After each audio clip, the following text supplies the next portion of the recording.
आकाशवाणी रांची से प्रस्तुत है प्रादेशिक समाचार।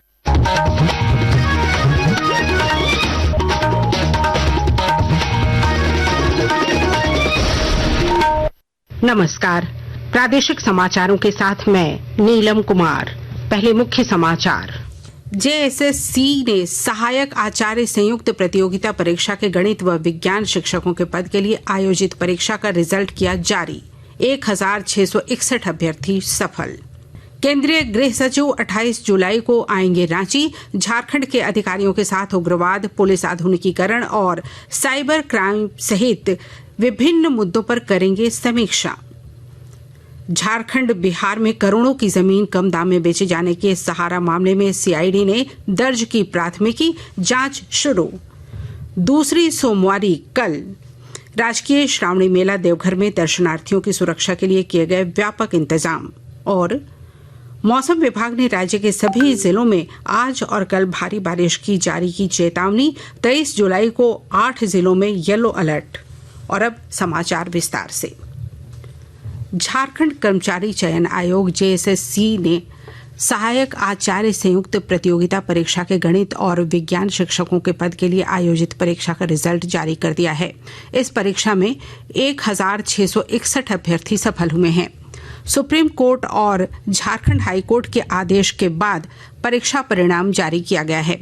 गणित और विज्ञान विषय में कुल 5008 शिक्षक पद थे। इसके विरुद्ध आयोग ने 2734 अभ्यर्थियों के प्रमाण पत्रों के सत्यापन के लिए आमंत्रित किया था। पारा शिक्षक वर्ग में 271 और गैर पारा शिक्षक वर्ग में 1390 अभ्यर्थी सफल हुए हैं। आयोग की ओर से कहा गया है कि हाईकोर्ट के आदेश पर संशोधन के क्रम में सफल अभ्यर्थियों के आवंटित जिले में परिवर्तन संभव है। केंद्रीय गृह सचिव गोविंद मोहन 28 जुलाई को रांची आएंगे। वे राज्य के अधिकारियों के साथ समीक्षा बैठक करेंगे। बैठक में उग्रवाद, पुलिस आधुनिकीकरण, साइबर क्राइम, आपदा प्रबंधन, नारकोटिक्स, काउंटर टेररिज्म सहित अन्य विषयों पर समीक्षा होगी। बैठक में मुख्य सचिव अलका तिवारी, गृह विभाग की प्रधान सचिव वंदना दादेल, डीजीपी अनुराग गुप्ता सहित अन्य अधिकारी शामिल होंगे। झारखंड बिहार में करोड़ों रुपए की जमीन कम दाम में बेचे जाने के सहारा मामले में अपराध अनुसंधान विभाग सीआईडी ने केस दर्ज कर जांच शुरू कर दी है। यह केस सीआईडी की जांच रिपोर्ट और पुलिस मुख्यालय के निर्देश पर दर्ज किया गया है। सीआईडी की आरंभिक जांच रिपोर्ट के आधार पर अनुराग गुप्ता ने केस दर्ज करने की अनुशंसा की थी। सीआईडी ने अपनी रिपोर्ट में लिखा था कि सहारा समूह ने कई फर्जी कंपनियों के माध्यम से फर्जी व्यक्तियों को अधिकृत कर सेबी को सौंपी गई जमीन के दस्तावेज से संबंधित मास्टर लिस्ट में निर्धारित मूल्य से भी कम कीमत पर जमीन बेची है। इस राशि को सेबी में जमा नहीं कराया गया है और न ही आम आदमी को लौटाया गया। जमीन की बिक्री से प्राप्त पैसे को मनमाने ढंग से अपने निजी कार्यों में खर्च किया गया। अब सीआईडी इन सभी विषयों की जांच करेगा। राज्य सरकार 10वीं पास 300 अनुसूचित जनजाति के विद्यार्थियों को मेडिकल और इंजीनियरिंग में प्रवेश के लिए निःशुल्क तैयारी कराएगी। इसके लिए कल्याण विभाग की ओर से कोचिंग के चयन के लिए टेंडर जारी कर दिया गया है। चयनित विद्यार्थियों के रहने और खाने पीने का खर्च भी सरकार उठाएगी। कोचिंग की शुरुआत रांची स्थित कल्याण विभाग के भवन में होगी। नामांकन के लिए राज्य भर के 10वीं पास विद्यार्थी आवेदन जमा कर सकेंगे। इसके बाद परीक्षा के आधार पर मेरिट लिस्ट तैयार किया जाएगा। पलामू जिले में आदर्श ग्राम योजना का सपना अब तक साकार नहीं हो सका है। और जानकारी के साथ हमारे संवाददाता।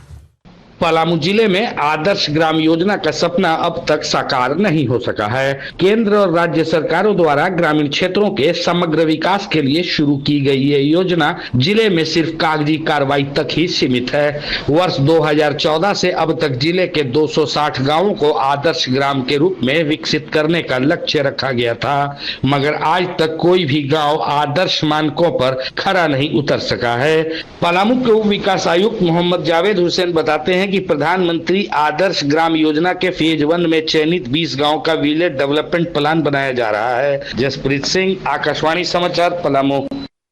राजकीय श्रावणी मेला की दूसरी सोमवारी के सफल संचालन को लेकर देवघर उपायुक्त नमन प्रियेश लकड़ा ने पुलिस अधीक्षक अजीत पीटर डुंगडुंग, सभी दंडाधिकारी और पुलिस अधिकारियों के साथ बैठक की। उपायुक्त ने कहा कि विनम्रता और सेवा भाव के साथ श्रावणी मेला के लिए पूरी तरह सजग रहें। जसीडी में काफ़ी भीड़ नज़र आ रही है जो आसनसोल के जो रेलवे के पदाधिकारी के द्वारा तो वहाँ से भी कुछ बसेस का परिचालन हो रहा है ताकि रेलवे पे लोड कम। और दूसरा चीज़ है, अभी एसडीओ, डीएसपी ट्रैफिक और एसडीपीओ एक डिटेल में बैठक कर रहे हैं वहाँ मंदिर के जो मजिस्ट्रेट के साथ में, ताकि जो सिंह द्वार से जो एंट्री और एग्जिट होता है तो थोड़ा सा, साथ ही जब आंतरिक अर्घा से लोग निकलते हैं तो उसी पॉइंट पे बाहरी अर्घा की जाते हैं। उपायुक्त ने कहा कि यह हम सभी के लिए जरूरी है कि हम सभी पूरी सजगता और कर्तव्य निष्ठा के साथ कार्य करें ताकि दूसरे राज्यों से यहां आने वाले लोग हमारे राज्य की एक अच्छी छवि लेकर यहां से अपने गंतव्य की ओर प्रस्थान करें।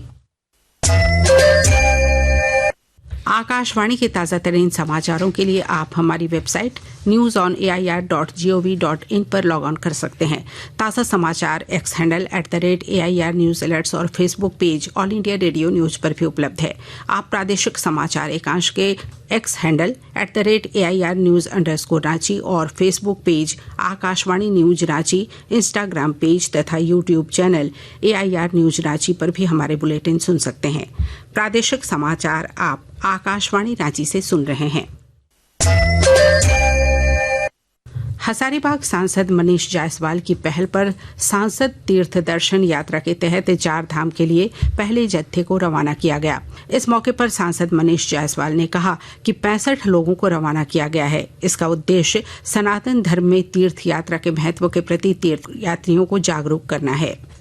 सांसद तीर्थ यात्रा का जो मिशन है, जिसमें हम लोग सनातन धर्म से जुड़े हुए लोगों को अयोध्या, काशी, संगम और माँ विंध्यवासिनी का दर्शन करवा रहे हैं, उसका एक जत्था आज यहाँ के भुचुकडी पंचायत रजरप्पा जो ब्लॉक है, मंडल है, वहाँ से रवाना हो रहा है कि सनातन धर्म में तीर्थ को बहुत महत्वपूर्ण माना गया है। जो जरूरतमंद हो, जो जाना चाहते हो, उनको हम लोग तीर्थ पे। तीर्थ यात्रा पर जा रही एक बुजुर्ग महिला ने कहा कि हमारे सांसद मनीष जायसवाल हमें तीर्थ यात्रा के लिए ले जा रहे हैं। उनकी कृपा से हम पहली बार तीर्थ दर्शन के लिए जा रहे हैं। सांडी बस्ती से जा रही हूँ तीर्थ यात्रा के लिए। मनीष जायसवाल सांसद ले जा रहे हैं, फ्री बस दिए हैं। राम मंदिर अयोध्या, काशी, प्रयाग, बनारस और विंध्याचल, इतने जगह घूमेंगे। कभी नहीं गई थी, फर्स्ट बार जा रही हूँ मनीष जायसवाल की कृपा से। इसके लिए बहुत बहुत कोटि कोटि धन्यवाद। सरायकेला खरसावां जिले के कपाली ओपी क्षेत्र में पोक्सो एक्ट के तहत दर्ज एक मामले में पुलिस ने आरोपी को गिरफ्तार किया। कपाली ओपी प्रभारी धीर रंजन कुमार ने बताया कि आरोपी बीते 1 महीने से फरार चल रहा था। उसके विरुद्ध कपाली ओपी में यौन शोषण का मामला दर्ज है। सीनियर महिला राष्ट्रीय हॉकी कैंप के लिए 40 खिलाड़ियों का चयन किया गया है। राष्ट्रीय कैंप में झारखंड की 6 खिलाड़ियों को भी जगह मिली है। साई सेंटर बेंगलुरु में 21 जुलाई से 29 अगस्त तक हॉकी कैंप चलेगा। यह शिविर काफी महत्वपूर्ण माना जा रहा है। यह टूर्नामेंट 2026 FIH महिला विश्व कप में सीधे क्वालिफाई करने का भी जरिया होगा। पिछले शिविर में शामिल सभी खिलाड़ियों को इसमें मौका दिया गया है।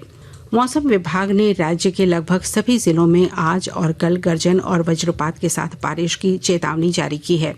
वहीं 25 जुलाई तक रांची सहित कई इलाकों में बादल छाए रहेंगे। मौसम विभाग ने बताया है कि 23 जुलाई को राज्य के 8 जिलों में भारी बारिश की संभावना है। इसमें गढ़वा, लातेहार, लोहरदगा, गुमला, सिमडेगा, पूर्वी सिंहभूम, पश्चिमी सिंहभूम और सरायकेला खरसावां जिले शामिल हैं। बारिश को देखते हुए इन जिलों में येलो अलर्ट जारी किया गया है। और अब अखबारों की सुर्खियां। रांची से प्रकाशित अधिकांश अखबारों ने स्वास्थ्य मंत्री इरफान अंसारी के पुत्र द्वारा अस्पतालों में किए जा रहे निरीक्षण तथा डॉक्टरों को दिए गए निर्देश की खबर को पहले पन्ने की सुर्खी बनाई है। दैनिक भास्कर की सुर्खी है, उत्पाद आयुक्त ने कर्मी को शराब लेने भेजा, उसमें भी वसूल किए गए ज्यादा पैसे। प्रभात खबर लिखता है, सूचना आयुक्तों की नियुक्ति के लिए फिर आमंत्रित किए जाएंगे आवेदन। हिंदुस्तान लिखता है, रांची में 2 फ्लाईओवर और 2 सड़कों को मंजूरी। दैनिक जागरण की सुर्खी है, पूजा सिंघल पर अभियोजन स्वीकृति नहीं मिलने पर ईडी ने दाखिल की याचिका। और अब अंत में मुख्य समाचार एक बार फिर। JSSC ने सहायक आचार्य संयुक्त प्रतियोगिता परीक्षा के गणित व विज्ञान शिक्षकों के पद के लिए आयोजित परीक्षा का रिजल्ट किया जारी। 1661 अभ्यर्थी सफल। केंद्रीय गृह सचिव 28 जुलाई को आएंगे रांची। झारखंड के अधिकारियों के साथ उग्रवाद, पुलिस आधुनिकीकरण और साइबर क्राइम सहित विभिन्न मुद्दों पर करेंगे समीक्षा। झारखंड बिहार में करोड़ों की जमीन कम दाम में बेचे जाने के सहारा मामले में सीआईडी ने दर्ज की प्राथमिकी, जांच शुरू। दूसरी सोमवारी कल राजकीय श्रावणी मेला देवघर में दर्शनार्थियों की सुरक्षा के लिए किए गए व्यापक इंतजाम। और मौसम विभाग ने राज्य के सभी जिलों में आज और कल भारी बारिश की जारी की चेतावनी। 23 जुलाई को 8 जिलों में येलो अलर्ट। इसके साथ ही आकाशवाणी रांची से प्रादेशिक समाचार का ये बुलेटिन समाप्त हुआ। अगला प्रादेशिक मुख्य समाचार 10 बजे प्रसारित किया जाएगा। नमस्कार।